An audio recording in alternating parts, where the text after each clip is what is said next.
It's a rabbit hole to go down. Terrifying. I always go down the archaeologist rabbit holes. Yeah, All the podcasts. I watch all the YouTube videos on it. Funny enough, my missus studied archaeology at uni. really. Although she works in marketing, she's an archaeologist at uni. And I was like, oh my God, have I got some stuff to talk to you about? She's coming on the podcast. So has she ever been to a site? UK sites. She hasn't done any abroad ones. So what? Stonehenge? Yeah, stuff like that.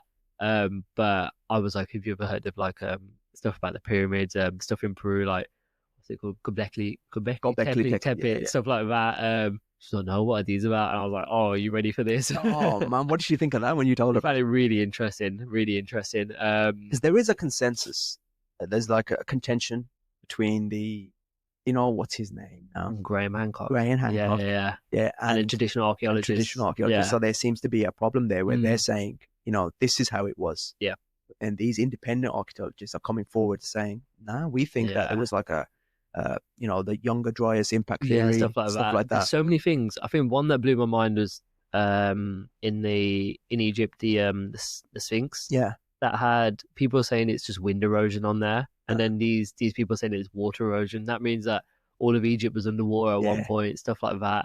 Well, let's look at the pyramids. Yeah, like I believe that now. I'm fully in that. There's another civilization that built them now. I can't believe anything other than that. There has to be an advanced Who civilization. carries? I can't remember how many tons it is. Might be in the thousands or couple 100-ton a stone. Is it 250 miles? I think, because they said they've dated it from what quarry it's from. Yeah. Like how can any archaeologist put any theory behind that they've carried it over with some ropes and logs? And not just the carrying. Well, they said if it was carried using the conventional way that the archaeologists explain it, they're saying it's a ramp. Yeah. And you've got logs and they're pulling them up. But they looked at the ramp that would have to be built for to get to the top. It's bigger than the pyramid. Yeah. So they said it's not feasible. It wouldn't make any sense. The manpower that needed, and it would take hundreds of years, thousands of years. It would not make any sense. And then not only that, how every single piece is cut perfectly. Yeah. And then when they try to replicate the cutting, they can't. Yeah, they can't. Even with after like 4 hours, they're getting a millimeter down. Yeah, and the lasers are burnt out and stuff like that. How many blocks are there? Ridiculous. So what would you? I don't know. Here's a crazy one. Aliens? Do you believe in aliens? A bit. Yeah. I don't know. All those things that happened in America recently about the aliens. Did you see it? But they were all drones or something. It's all drones, apparently. Stuff like that. But I watch all the videos about all the sightings, all the F1, all the fighter pilot that see the TikTok. Tic Tac. Yeah. Tic-tac. All of that stuff. I think there's got to be something. The Tic Tac was the one that got me a little bit excited. I started messaging something like, shout out to my friend Novi Kang, man. Yeah, I remember he's you always have the one friend who can just tolerate your bullshit. I know what you mean. He's my guy who always, never ever does he say to me, son, you're tripping, shut up. He'll always just consume it and be like, go on then, son, let's hear what's today's bullshit. You need that. And I remember when I saw the Tic Tac, like for those people that don't know, the Tic Tac was a fighter pilot, General Favor or whatever his name is. He's flying, doing a routine operation. Was a training operation or something over the sea. And he's in like the best of the best, the fastest, most advanced plane that you can think of. And obviously this is a moron's version. Okay, so please look this up yourself. Or from what I took from it, he's flying, and you've got everything on your radar is in like black and white, and it's all like blips and whatever. And they see something. And then the aircraft carrier, the whatever it is, they basically say to them, "Oh, we've seen something on our radar. You're probably seeing yours. Go check it out." Yeah. So they get there and they check it out, and it's hovering over the sea. Yeah. But on their screens, everything's infrared, black and white. You should see a heat signature. You should see an expulsion of energy. There's nothing there. So like engines, engines, everything's working, and then it pushes out fumes and exhaust. Oh, this had no heat signature, like propulsion. Nothing. As well, did it? So no propulsion, nothing. Yeah. So they're like, what is keeping this off? Yeah. Then all of a sudden, boom, it's gone, and then it scrambles their radar, which is an act of war. It scrambles their radars and it goes to where they had planned to go. Oh my god! And it's waiting for them there. And he said then they went to their original destination, they got there and it's there. And then all of a sudden, it the way it moved defied the laws of physics. You can't move that fast. Yeah. And it kind of did that. Then went behind them and then just done one to let them know that we're 20 times more advanced than you. It's honestly ridiculous. It's mind-blowing. Why are we so casual about this? Yeah. You know, when I saw this, I think I see a lot of things about how, because they're bringing so much out about aliens, so many more people talking about it. I think over time it's kind of like desensitizes us to it, so that when they do come, we're just like, oh, nice to see you. We thought you were going to come anyway. Yeah. So I feel like that could be the case soon. To be fair, because they say like loads of files from FBI and stuff like that. They all like become released and people can see them now online.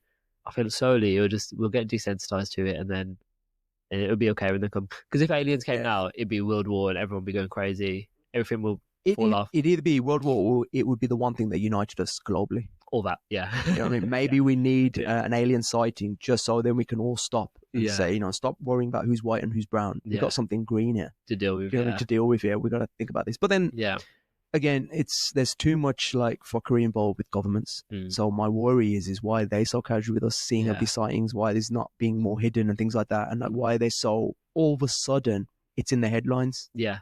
You know, why is it so like, are they covering something up? Yeah. You know what I mean? Is it just more advancements in military operations and things, and they're just basically making super drones? Yeah. You know what I mean? And they're just kind of like saying, yeah, you guys keep thinking it's aliens while we secretly just keep building these things. But then I go back because I'm thinking, well, they're still defying the laws of physics here. So what technology have they got? They found something, It doesn't make any sense. It's crazy. Because all this stuff, I'm pretty sure we'll never know in our lifetimes as well. But it's always interesting when they just keep like teasing you with little things. Something comes out. It is interesting to keep up with, isn't it? It doesn't make no sense. Like India has gone to the moon. Yeah. Let's just forget about that. let's just consume that for a second. For a start, India have one of the biggest I don't know what the term is for it, but space oh really? Compared to NASA, they have like the second biggest space exploration programs, I believe. But here's my problem. They haven't mastered roads. Yeah. You know what I mean? They can go to the moon. They can go to the moon. Like what? You know, like how I'm imagining now, when you go into space. Yeah. Straight up. I am telling you now, has anyone actually watched a takeoff in India? I guarantee you it's going around, taking any route, it's going through a building. Yeah. Do you know what I mean? Because it's for a nation that's so chaotic, you know what I mean, on the road. Yeah. For a nation that's like so unorganized in terms of like just general day-to-day life. I know what you mean, yeah. Do you know what I mean? For them to then just get together and go, let's make a space program. Crazy. And where do they go? To the dark side of the moon? Yeah. I think that was on purpose. Nah, that shit went AWOL, went lost. It is scary, man. I love to think about that stuff. And like, I always fight back when people say to me, like I got a cousin and he always says, yeah, but it doesn't matter. We're never going to go to the moon. We're never going to do this, but it does matter. Like people say space exploration is a waste of time. If we didn't do that, so many inventions would not have been invented. For example, power tools. Yeah. I didn't realize power tools, cordless tools were invented by NASA. No way. Build. Because in space, where are you going to plug it in? Of course. Do you know what I mean? From Earth, that's going to be the longest extension lead ever. Yeah. But that's how they create. And so, you know, exploration and being curious leads to advancements in technology to feed your curiosity, if that makes sense. So the more you're curious and the more you want to discover, the more advancements you're going to need in technology to take you there. I think so. It is important to be curious and to explore. Yeah. But then let's just make sure we're sensible about it as well. Do you know what I mean? We can go a little bit too far. Green Martians, I don't know. I don't believe in them. No, not the little aliens walking around. But have you ever looked at how small we are as a whole, as Earth? It's terrifying. I've seen the videos where it keeps zooming out. So wow. To put things in perspective, how little and how insignificant irrelevant are we? Yeah. You know how we're so like pent up about like borders and you know all these things. It's ridiculous. You know, creed and race and all that stuff. And when we look at realistically, like we're not even a grain of sand in a massive beach. We're nothing. Yeah. In the grand scale of things. And I will sometimes think to myself, like, oh, what are we doing? You know, I mean, we're nothing. We're just basically we're just like bacteria that can talk. Yeah. That's all we are. Literally. Honestly, it's so true. I think we are so minuscule to this universe and we worry about so many things that are irrelevant. But like we are the center of our universe. Yeah. In our mind, like everything revolves around like as a whole, as a planet, we think we are everything's about us. Yeah. And individually, every country thinks it's about them. And then every person thinks it's about them. I do think what this world would be like if every country just united in a way. Yeah. And imagine if everything was just so free, like a utopia where everyone could just go to wherever they want, no conflict. Still has all your cultures, all your everything like that comes through every country. but pure peace. Oh. It'd be so nice To attain that. So what would we need? We would need something that would unite us. So like a presence of an extraterrestrial being. Yeah, that would be it. Or maybe the aliens will just take over Earth now, run it. Then it would be a utopia. Yeah, that's what I'm saying. Maybe so. Yeah, that's what we need. We need them or AI to do it. Yeah, basically. we're relying. I just don't think we got it in us. Nah, we don't. We Not don't. at all. There's too much hate, greed, stuff like that. That's you just it. mentioned. Yeah, like